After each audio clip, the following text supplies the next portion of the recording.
I'm Captain Mal. Well, I'm Weapon 2, and I love Star Wars. He does love Star Wars. I just kind of like Star Wars. And thank you for joining us for our official review of Star Wars Rise of Skywalker. So, unless you've been living under a freaking rock, I'm sure you know that Star Wars Episode 9 officially released in theaters, and it is the conclusion, the closing chapter, the final of an epic saga of the numbered Star Wars movies. Doesn't mean it's the last Star Wars ever. In fact, they're going to keep making Star Wars until we all die. But this is the conclusion of the Skywalker series, of the series of the characters that we've been following for 42 years now. That's correct, sir. A lot of expectations, a lot of issues with The Force Awakens and The Last Jedi kind of, retconning each other and trying to get back on track with the series and all that. We're going to talk a lot about that later. We're going to keep the first part of this review spoiler-free. We're just going to give overall impressions, and then we'll dive deep into what we thought about the movie. So, Weapon 2. Did you like this movie? Was it a good movie? I think it's a good movie. I loved it. That's it? That's all? I don't know. Here's the deal. You can talk more. Okay, here's the deal. It could be because I'm getting older. I'm getting more sentimental about stuff. I accept will play a part in this.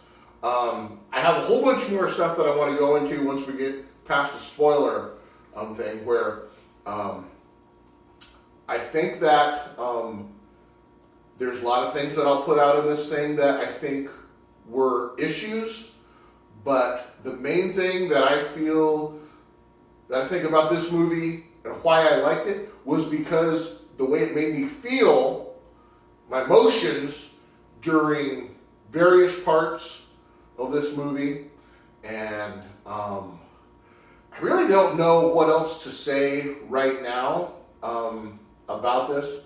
I'm going to have a lot more stuff to say after we get to the spoiler mark. But let me hear what you have to say, Captain Mal. Well, thank you, Weapon 2. So the problem with a movie like this is you really can't say a whole lot about it without spoilers. That's correct. So let's just keep this part short and sweet. I did not like the movie. I was not a big fan of it.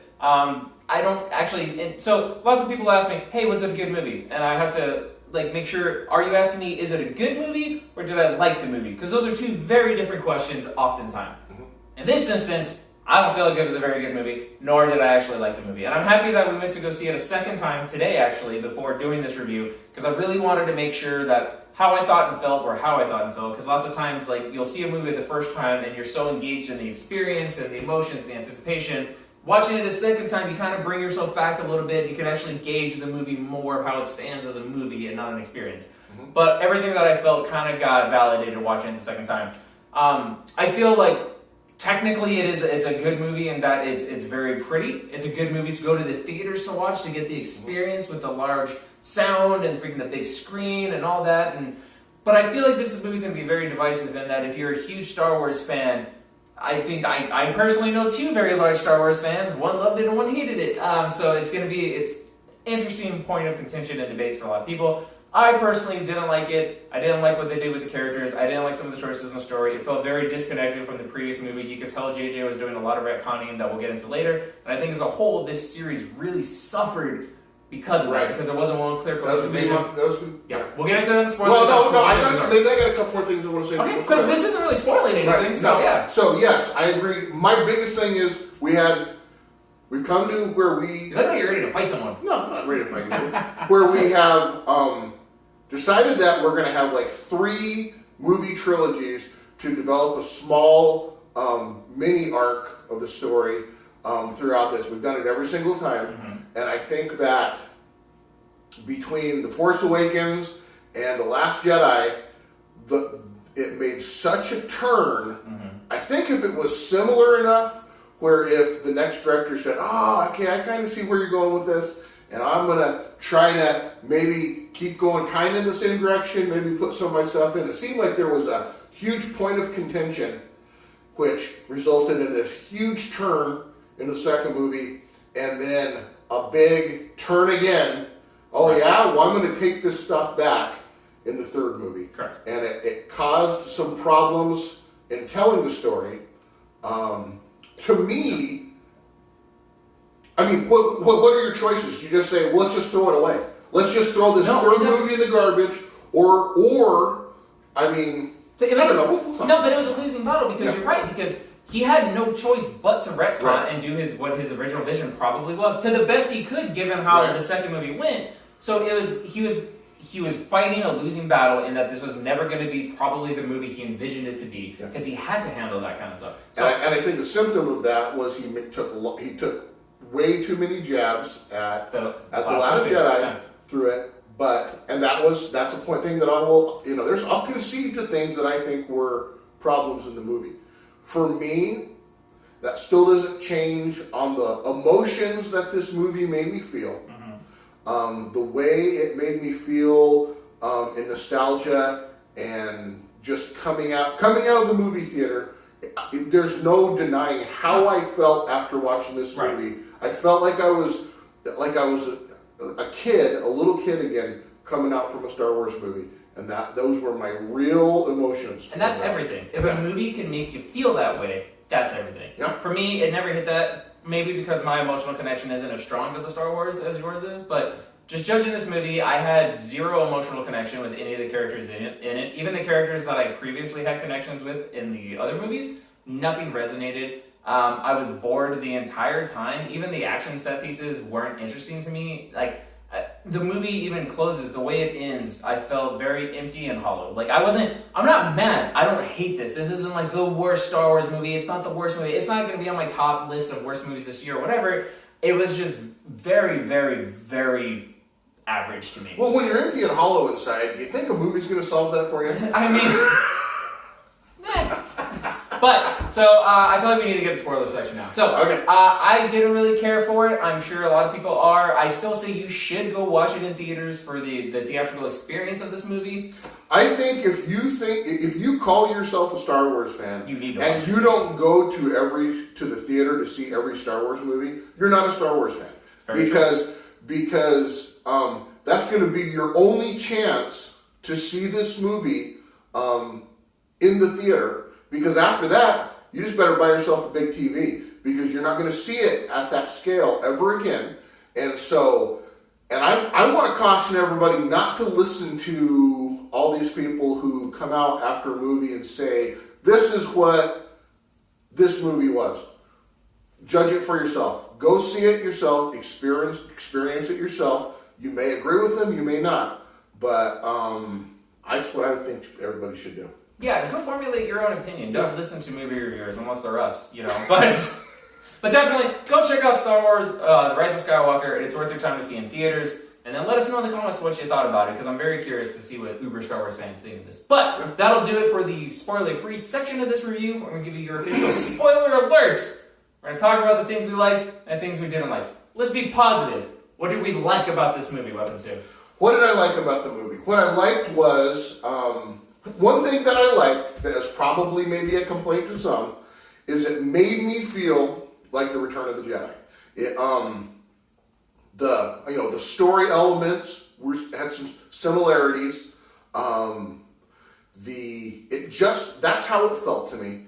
So that made me feel good. Some other people say, well, they're just trying to remake the original No, but that's something worth mentioning. How The Force Awakens is kind of had a strong New Hope feel. New Hope, yes. This really did feel like Jedi. Yeah, and I think that probably that was when they started this whole thing, that was their goal. Hey, let's make these movies, since it's been so long since the originals, to reignite nostalgia, and then we're going to do these other movies like Rogue One and Solo, and we'll do a bunch of these other stories in the thing that's going to be new, but it's going to kind of piggyback, we hope, off of the feelings that people get from nostalgia from the original thing. I think that was probably a good guess at what their plan was. Yeah. And so... Very cool if Last Jedi was fire, but and so that was one of the things that I liked about it. I also liked the sentimental things that happen in this one, even though I'm going to have some detail-oriented things about it. Well, spoiler alert, remember? Leia dies. Okay. So that was a big emotional thing for me. There was a big emotional thing where Kylo Ren's is having memories after what I call, I don't agree with you guys that there weren't any kind of big epic action sequences. That fight when they're fighting each other on the wrecked Death Star, for me, I thought that was an amazing lightsaber fight. And after that fight right there, Kylo Ren, you can see, to me, he's been struggling through this entire trilogy about who he's going to be. Am I going to follow my grandfather and probably maybe be this figure of power and that people fear and are afraid of, and a powerful thing, or am I going to follow my heart and what my parents were? And I think that was a struggle for him for the whole thing, him trying to be one thing. And he has this moment where Han Solo, his father, shows up as a memory to him. He's basically, anytime he's battling with himself, and it's manifesting himself as having a conversation with his father, where he finally makes the decision. You don't know exactly what's going on. There's some lingo going on that's reminiscent of their conversation when he killed his father, and he decides he throws his Sith lightsaber into the ocean, and decides that he knows what he's going to do. So for me, that was an emotional type thing. It was super emotional when the first time that Chewbacca hears that Leia has died, and the grief that he shows from inside that suit, as a character, is amazing. I don't know. There's just a lot of moments. The moment at the end when they're battling the Emperor, just the sheer power and things that are going on there, is a pretty impressive spectacle. So there was just things that made me feel excitement. There's things that made me feel sadness.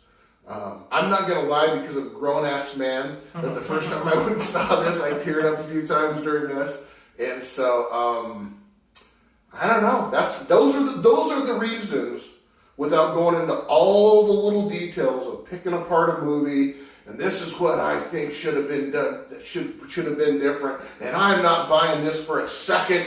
And I, in my intelligence as a scholar of the Star Wars, this could never happen.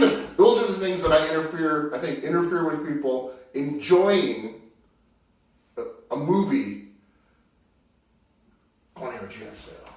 Alright, so obviously I didn't like it as much as Weapon 2 did. Nothing really landed for me or resonated emotionally. I never had those kind of reactions. But there were things that I liked. Mm-hmm. I did like the lightsaber fight between Rey and Kylo Ren. I thought that was really cool. It wasn't like an oh my god, jaw on the floor type fight, but it was really, really cool. I loved the part when they both run and they jumped over to the second part of the ship, over the waves, mm-hmm. and then all of a sudden we see Finn and that other chick looking at them jump super high over. It reminded me of the cops looking at Trinity and Agent Smith jump from building to building, just like a sheer holy crap. And I like how Finn's trying to help, Ray, and she's no, get the fuck out of here. And he's I gotta go help him. And the other chick's they have fucking superpowers. What are you gonna do? What are you gonna Calm down. Yeah. You need to go handle this. But that was cool. But I have force feelings now. Yeah, apparently. I did like how. You're telling me that a random person can't have feelings of the force? No, he cannot. I'm just kidding. That's right. I bought it. It was fine. Okay. I did like how the incorporation of force powers and the fighting more with Rey and Kylo. Later on when he's fighting the Knights of Ren and she's fighting the guards of Palpatine and all that. They're doing things running and jumping and force flipping over and using the force power to deflect it. More so than we've seen in other fights. The thing I talked about on the Star Wars bonus episode of our podcast, which you guys should check out, was I feel like they've been trying to convey for both the last movies that they are super powerful force users, maybe more so than anyone that's come before them. And this movie kind of conveys that. This is a payoff that this movie does. It really shows how strong they are with the force. That's cool. I did think when we got to Palpatine and it showed him connected to that big metal thing, he was creepy as fuck. He looked like this demon ghoul thing, and he was creepy. The way they kept changing the light directions and stuff like that. That was great. If you have a seizure disorder, you might lose it right there because they keep changing the light directions and stuff. and it really is unsettling. That was cool. So, He's a good villain. yeah. When he opens up and shows the big battle and he talks about how powerful he is and he reaches his hands up and just force lightnings the entire fucking fleet. Mm-hmm. I love that. I love the effect because it didn't have like the lightning sound.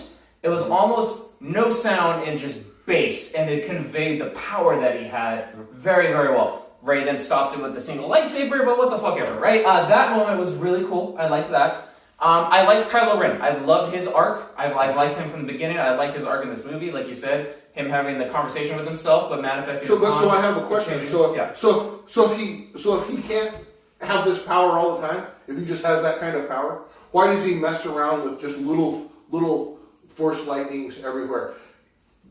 You have to be able to. I mean, it's not. If he can just blast like that, he can wipe out an entire army with By one himself. blast. Right, but he doesn't do that. Right. So the fact that he doesn't do that, if we're going to believe that, sometimes he doesn't, it doesn't make me feel like her, when she discovers she has every Jedi that's ever lived, basically in her spirit, why she can't hold him back. Why can't she be as powerful? No.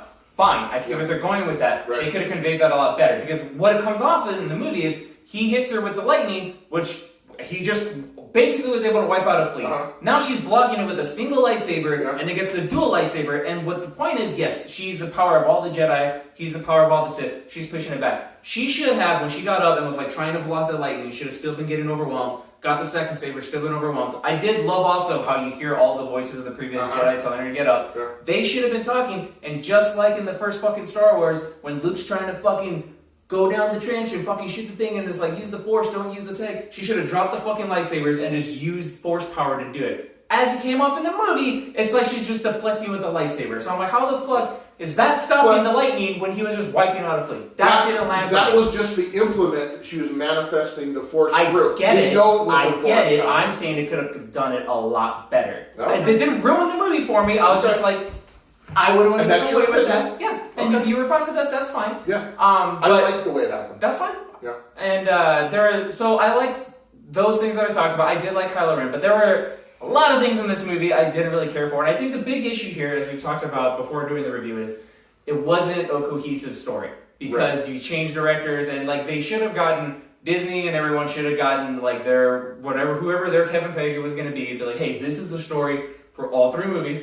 Get whatever writers and directors you want in there for individual movies. Be like, hey. J.J. Abrams was the main. But then when Rian Johnson took over, they apparently gave him just control to do whatever he wanted, not follow an overarching thing, really. But J.J. Abrams was an executive producer on that movie. Well, so whatever the disconnect is, there's a clear disconnect. And the same kind of way how The Last Jedi kind of retconned Force Awakens almost blatantly. This is worse. This is just like you said. It's JJ being like, I have the last word, so fuck your movie here. To the point where like they would say certain things, and I almost thought they were gonna turn and look at the camera and fucking wink because they're like, you know what we're saying. Yeah. Like it was almost egregious. I like fan service, I do, but this movie really hits you over the head with it. Like I do like that they reference something from almost every other fucking movie. Yes, that's cool. Again, it got a little pushy there toward the end, but it's supposed to be the closing of the saga, so I understand. I agree. There's a lot of fan service. They're going for the member berries, and that's fine. My big problem is I don't buy for a fucking second that Palpatine was the overarching bad guy from the beginning. You could tell very apparently it was supposed to be Snoke or whatever manifestation he would have been, whatever his thing was gonna be.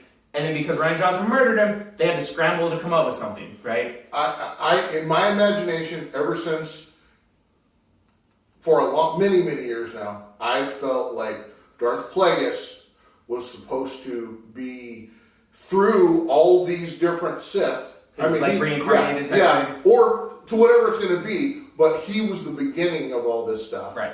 And played a part in meddling with things throughout the years.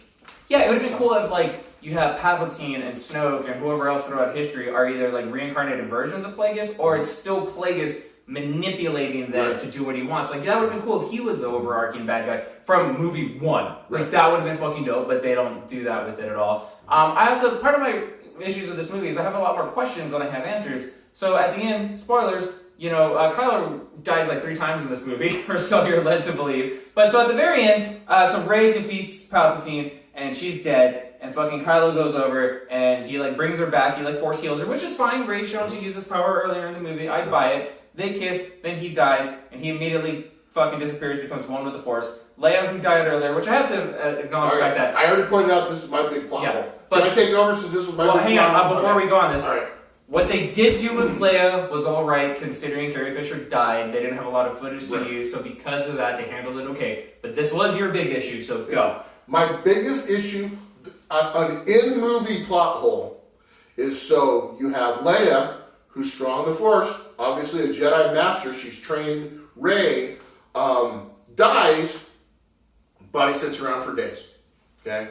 I think it's something that they leave there so that they can go in and grieve over it, so that Poe can go in and talk to her and say, I can't do it, I don't know what to do. And so, okay, fine. There's that. It works. Then you have, Kylo.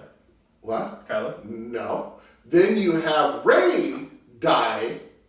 When she dies, she's laying there, eyes open, laying there for Kylo Ren to come back, and he comes back, he picks her up, she's dead, she's still dead, he cradles her, she's dead, he brings her back to life. She's still there, she didn't go anywhere, okay? Now, the Force he used to bring her back, there's just enough time for a kiss, and then he dies. Minute he dies, both him and his mom, their bodies just go away, empty clothes, just like every other Jedi that we've seen since from Ben Kenobi, where, okay, so I understand why they disappeared, because that's been a thing. Why did these other Jedi stick around only to be a plot device for parts of the movie?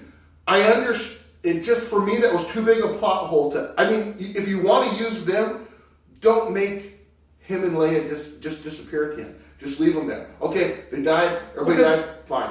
I always was, maybe I'm wrong, my understanding was becoming one with the Force when you die wasn't something every Jedi did. I believe that was a power and a skill they developed and had to be prepared to do, right? Okay. I didn't know that it was something they could all do. Apparently this movie doesn't know either, so... Right, because, okay, if that's Leia, but how was Ben ready for this? That's what I'm saying. He had no training for that, whatever. So that was definitely a plot hole. That confused. I thought I missed something when that happened. Also, so we have Poe, Rey, and Finn together, and like I never bought their friendship and their chemistry or any of that. The problem that I had is, so we don't spend a long time with our heroes together in the first movie, and that's fine. And then the second movie separates them again. Poe doesn't even meet Rey until the end of that second movie. So now this third movie happens, and I'm supposed to buy that they're all friends and they have this strong bond with each other. And no, like everything that has happened with them happened off camera. Poe never met her till the end of the second movie, dude. Okay. He never encounters her in the first movie, okay. And he doesn't meet her till the end of the second movie. So it's been 2 years. So this is the first movie that we actually have the three of them all interacting together. Right. So it's been 2 years since they met. Yeah, but the problem is you can't establish a relationship off camera and have me expected to have an emotional reaction. It's the same argument I have with Rey and Leia. Apparently Leia's been training her for 2 years or whatever it is, so they have this big emotional connection. That's fine. I haven't seen any of that on screen, so when she's hugging her and crying and shit, I was like, I get it, that's emotional because we care about Carrie Fisher.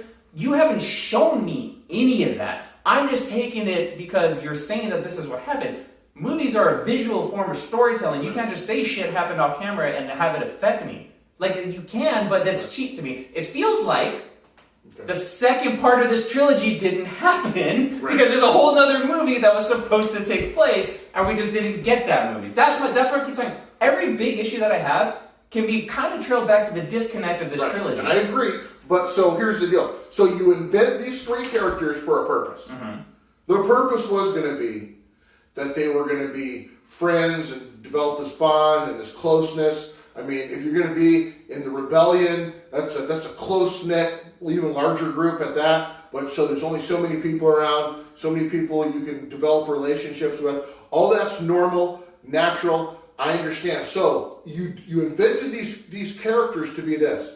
Then the second movie happens.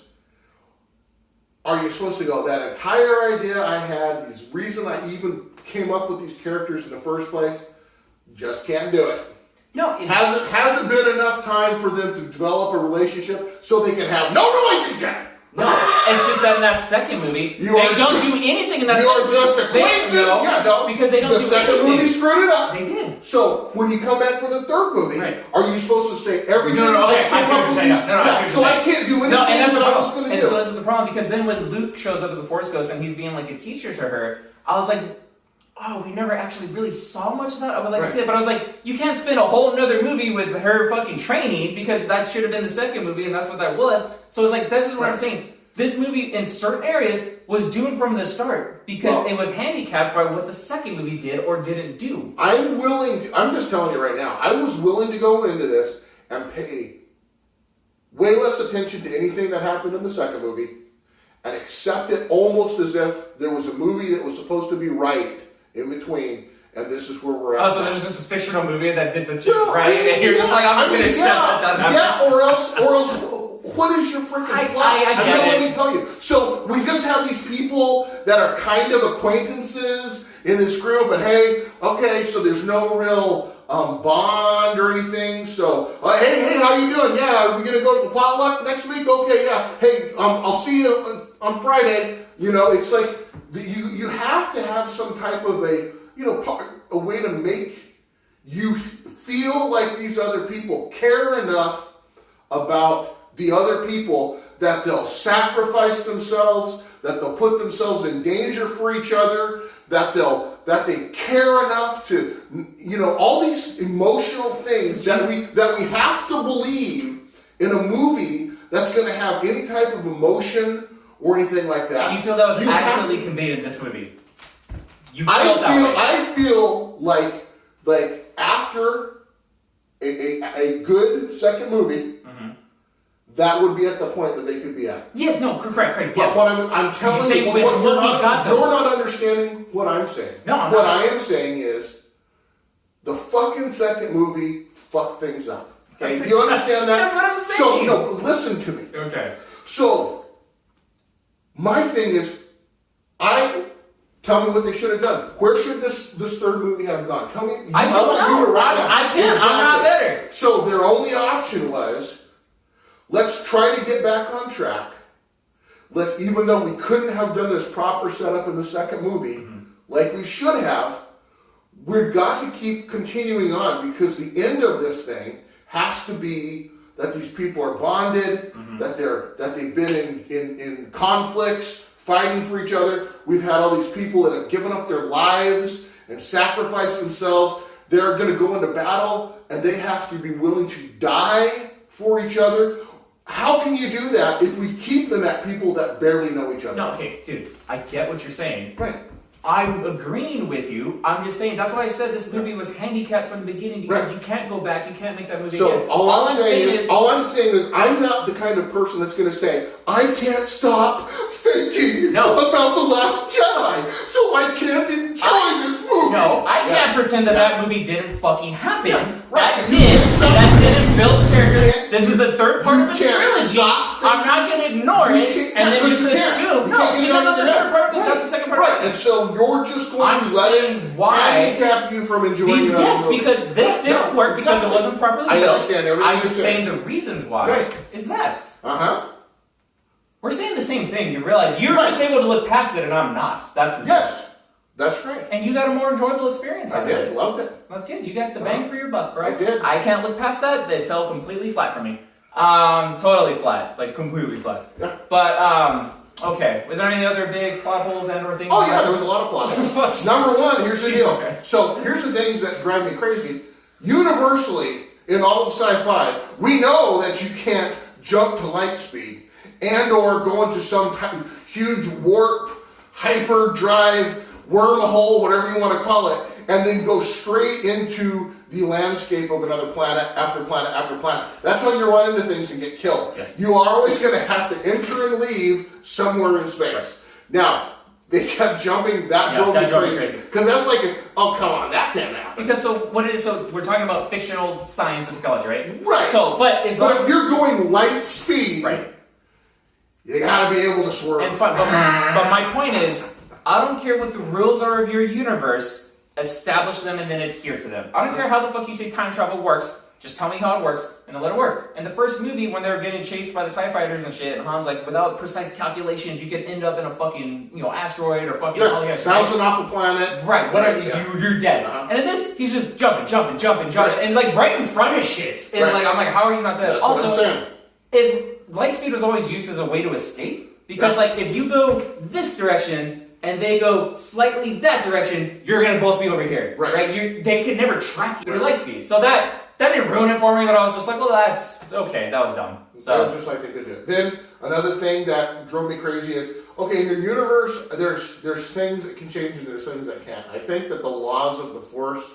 should somehow kind of stay the same, and the fact that they could have a lightsaber fight and not even be in the same place at all, even remotely, was too far a Force stretch for me to buy. When did they start being able to trade shit back and forth, like with the necklace and the lightsaber? Like they're just fucking. That's what I'm saying. Maybe it's there because they did mention that their bond specifically is something that hasn't been around in a while. Like, what did the word they used? Like, maybe that's okay. But then explain that. Yeah, they didn't explain it. I'm just supposed to whatever. But you're right. They just seem like they just changed the rules on how the Force works from like movie to movie. Well, pretty much. Like even the Force Awakens changed some shit. So, yeah. So we talked enough about the movie? I got some other things. I mean, I got a lot of other shit that I could say, so but it's fine. I got more to say. The downfall. I thought we've been talking for a while. The downfall of the Star Wars franchise is going to be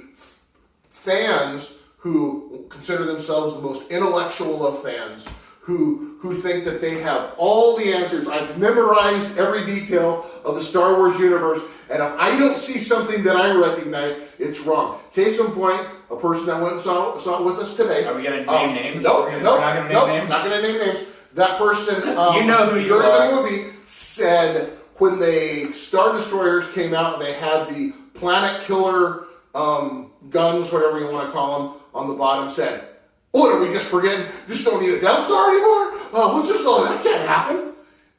Here's the deal. In 42 years, which is on this planet in real life, we've gone to where when this first movie came out, there was the only computers that we had took up huge, enormous, commercial-sized rooms, and the computers couldn't even do what your cell phone does. So we've gone from these, nobody ever dreamed of having one of these in their house, because their house isn't big enough for a computer. So now we have computers in our homes. We carry around a computer in our pocket that's far more powerful than any of those huge, enormous computers ever were back then. So to think in 42 years, they couldn't develop technology to go from this Death Star to a similar type thing that could be mounted on a huge Star Destroyer, that's ridiculous. It's ridiculous for you to stay in this world of space magic and laser swords that you can't, there's no way in the world this could happen because technology changes. It's changed that fast on this planet. We've gone for that phone we're talking about. You couldn't talk to anybody else on a phone anywhere unless there was a series of wires that connected that phone to another phone. Now we talk through space. So all I'm saying is to say that could never happen is ridiculous. And then to say that, the big force thing, that could happen in the space because I saw that in a video game. So therefore it's real.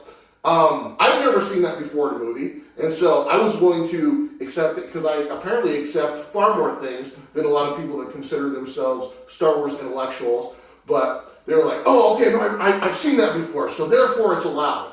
I mean, the biggest demise of the Star Wars franchise will be due to people who consider themselves intellectual Star Wars fans that can't accept things that they're not willing to accept.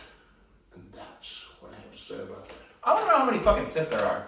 Like, who manned all those ships? Who was in the fucking chambers chanting? That was a lot of fucking Sith. I thought those aren't Sith. Those aren't Sith. Just dudes in hoods. There's a rule of two for the Sith. That's what I'm saying. So who the fuck are all those people? Don't you know anything about religion on the world? That is a group of followers who have considered this person a I don't know what they call him, a demigod or or a whatever you want, some type of a person to follow as a religious. It's almost like a religious cult. It's like, that's what I see that as. I mean, you can make an argument. Like, you can make an argument that Sith or Jedi are a religious cult. I mean, but exactly. But no, okay. They're both religions. Yeah. Okay, Yeah. let's get rid of cult. It's just religions. Two different sects of a similar religion. Who believe me. Do you know anything about the history of the planet? There's tons of military and political sects and parts of the world that are controlled by theologies, theocracies, and they are controlled by religion. So why couldn't this religion have this huge hold and power pocket of a military, followers, people that are willing to do whatever they say blindly in devotion to this religion?